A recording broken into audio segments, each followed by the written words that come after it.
सुप्रभात बच्चों, आज हम लोग कामचोर कहानी का दूसरा भाग पढ़ेंगे।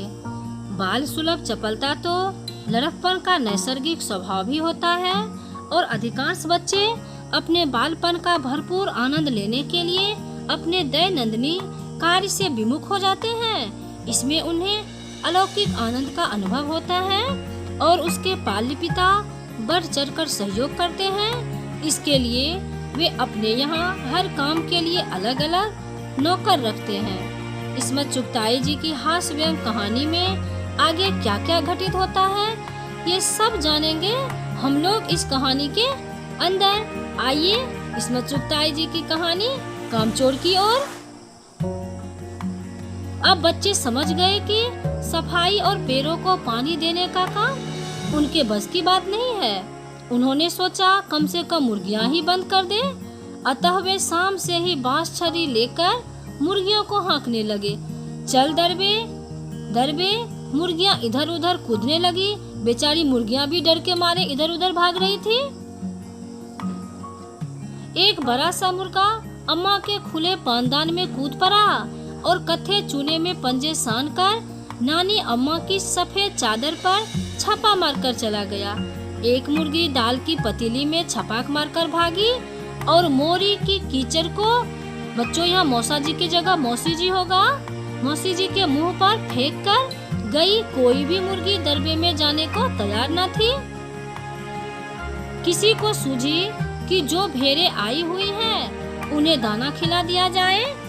दिन भर की भूखी भेड़ें दाने का सूप देखकर ऐसे भागी कि उनको संभालना मुश्किल हो गया। तख्त पर बानी दीदी का दुपट्टा फैला था। वे उस पर सलमा सितारे रखकर बड़ी दीदी मुगलानी को कुछ बता रही थी, लेकिन भेड़ों ने उसे भी रौंद डाला। भेड़ों ने सब गड़बड़ कर दिया। हज्जन माँ एक पलंग पर दुपट्टे से मुंह ढककर सो रही थी और न जाने सपनों में कहाँ वो सैर कर रही होगी। उन पर जो भेड़ें जा दौड़ी तो दुपट्टे में उलझी चिल्लाने लगी, मारो मारो। इसके बाद भेड़ें तरकारी वाली की टोकरी पर टूट पड़ी। तरकारी वाली ने अपना बचाव करने के लिए भेड़ों को मारा, पर उन्हें चोट कहाँ लगने वाली थी, क्योंकि भेड़ को चोट तो लगती नहीं, उसके शरीर पर रुई के रेशे ही दबते रहते हैं। थोड़ी ही देर में भेड़ों ने सब्जी वाली की सारी सब्जी खा डाली। अब भैंस का दूध निकालने का काम पूरा करने का सोचा गया। भैंस बाल्टी को लात मारकर दूर जा खड़ी हुई। अब भैंस के अगले पिछले पैरों को बांधने की बात सोची गई। झूले की रस्सी से बांधकर चाचा जी की चारपाई से उसके पैर बांध दिए गए, जबकि चाचा जी सो रहे थे। आगे देखिए बच्चों ने क्या सब किया।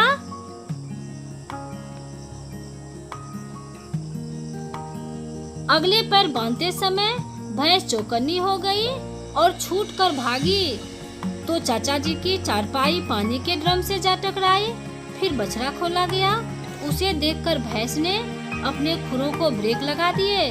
बछड़ा अपने काम में जुट गया। दूध इधर उधर बिखर गया। बच्चे गिलास कटोरियां उठा दूध निकालने दौड़ते तो रहे, पर किसी के हाथ कुछ न लगा। घर में तूफान। एक ही दिन में घर में तूफान आ गया। सारे घर में मुर्गियां, भेड़ें, टूटे हुए तसले, बाल्टियां, लोटे, कटोरे और बच्चे थे। मुर्गियां बाग में भेजी गई और बच्चे बाहर भेजे गए ताकि घर को सही किया जा सके। सब्जी वाली खरी आंसू बहा रही थी। अब अम्मा ने चुनौती दे डाली। देखिए अब अम्मा ने कैसी चुनौती दी है। अगर किसी बच्चे ने घर का किसी चीज को हाथ लगाया तो बस रात का खाना बंद हो जाएगा। अम्मा की चुनौती। अम्मा ने पिताजी से साफ कहा कि या तो घर में बच्चों से काम करवा लो या मुझे ही रहने दो, नहीं तो मैं मैके चली जाऊंगी। अब्बा की बच्चों को नसीहत। अब्बा ने सभी बच्चों को नसीहत दी कि खबरदार, यदि किसी ने किसी भी काम को हाथ लगाया, यदि किसी ने कोई काम किया तो रात का खाना नहीं दिया जाएगा। अब देखिए आगे क्या होता है। बच्चों का मन ही मन सोचना और पक्का निर्णय। बच्चे मन ही मन सोचने लगे, कमाल है, इन्हें तो किसी तरफ चैन ही नहीं है। काम नहीं करेंगे तो खाना नहीं मिलेगा, और यदि काम करेंगे तो खाना नहीं मिलेगा। ये क्या बात हुई भाई? उन्होंने पक्का निश्चय कर लिया कि अब हम किसी भी काम को हाथ नहीं लगाएंगे। अब बच्चों ने भी निश्चय कर लिया कि अब चाहे कुछ भी हो जाए, वे हिलकर पानी भी नहीं पिएंगे। बच्चों, कामचोर कहानी से हमें क्या संदेश मिलती है? कामचोर कहानी यह संदेश देती है कि बच्चों को भी घर के कामों से अनभिज्ञ नहीं होना चाहिए। कुछ छोटे मोटे कार्यों को करने की आदत डालनी चाहिए। माता पिता को भी चाहिए कि बच्चों से छोटे छोटे कार्य करवा कर उन्हें काम करने की आदत डालें।